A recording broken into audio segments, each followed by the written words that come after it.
మీకు అందరికీ గుర్తుంటుంది, మార్చిలో ఈ సంవత్సరంలో మార్చ్ 17వ తేదీ నేను ఒక ప్రెస్ మీట్ పెట్టా ఇదే స్పాట్లో.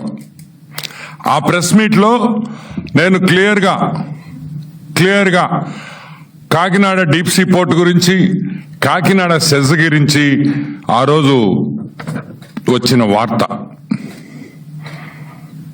ఆ రోజు ఆ ప్రెస్ మీట్ వార్త, పేపర్లో వచ్చిన వార్త క్లియర్గా ఆ రోజే తెలుగుదేశం పార్టీ చెప్పింది. ఏమని చెప్పింది? జగన్మోహన్ రెడ్డి దొంగతనం చేశాడు, జేబు దొంగ అని క్లియర్గా మేము చెప్పాం. పారిశ్రామికవేత్తలు ఆంధ్ర రాష్ట్రంలో ఎక్కడైనా సరే డబ్బు సంపాదించే కంపెనీలన్నీ జగన్మోహన్ రెడ్డికి వాటా కావాలని, ఆ కంపెనీలు జగన్మోహన్ రెడ్డి ఖాతాలోకి వెళ్ళాలని ఆ రోజే మేము చెప్పాం.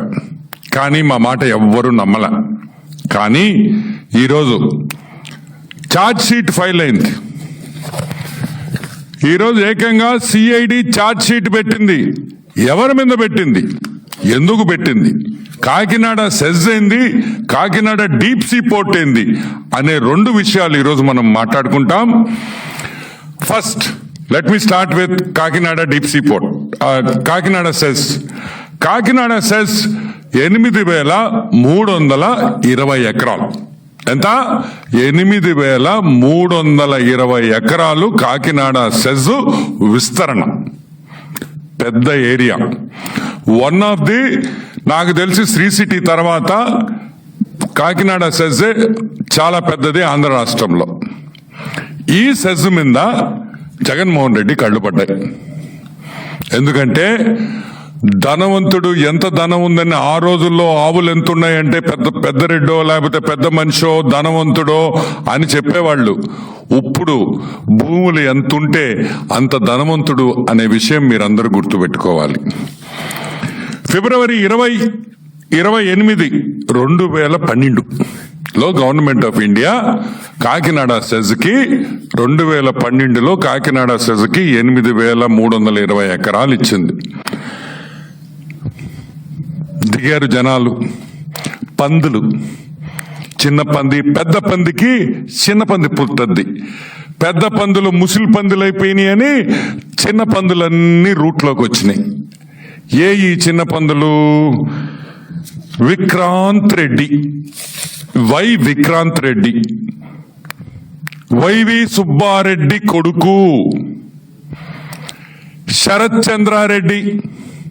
ఎవరి శరత్ చంద్రారెడ్డి? మన పొట్టోడు వియంకుడు అన్న. ఏ పొట్టోడు? పొట్టి సారాయి Reddy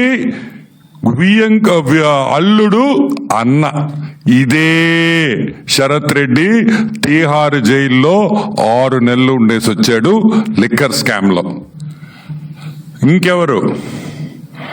the great Vijayasai Reddy, MP.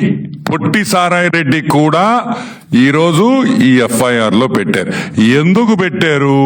ఎందుకంటే అరబిందో అనే కంపెనీ, ఏ కంపెనీ దీంట్లో వాటా కొనిందో ఆ అరబిందో వియంకుడు విజయసాయి రెడ్డి, పొట్టి సారాయి రెడ్డి కాబట్టి అని మీకు అందరికీ మనవి చేస్తున్నా.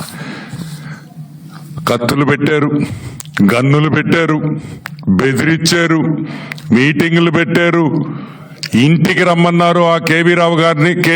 కేవీఆర్ గ్రూప్ అంటాం వాళ్ళని. ఆ కేవీ రావుని ఇంటికి రమ్మన్నారు.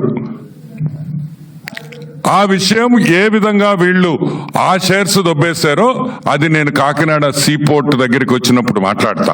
ప్రస్తుతానికి కాకినాడ సెజ్ గురించి మాట్లాడతాం. ఓకే, కాకినాడ సెజ్ 320 ఎకరాలు ఎంతకు కొన్నారో తెలుసా? వాటా కేవీ రావు వాటా దాంట్లో 48.74% లో ఆయనకి ఆల్మోస్ట్ 2011 ఎకరాలు, 4011 ఎకరాలు కేవీ రావు గారి కేవీఆర్ గ్రూప్ కి ఉంది. ఈ 4000 ఎకరాలు ఎంత కొన్నారో తెలుసా? గెస్ చేయండి. 12 కోట్ల రూపాయలు. 4011 ఎకరాలు 12 కోట్ల రూపాయలకి బెదిరించి, తుపాకీ పెట్టి బెదిరించి ఈ హాఫ్ టికెట్ జగన్మోహన్ రెడ్డి ఈ డబ్బులు 4,000 ఎకరాలు కొట్టేశాడనే విషయం మీరు అందరూ గుర్తు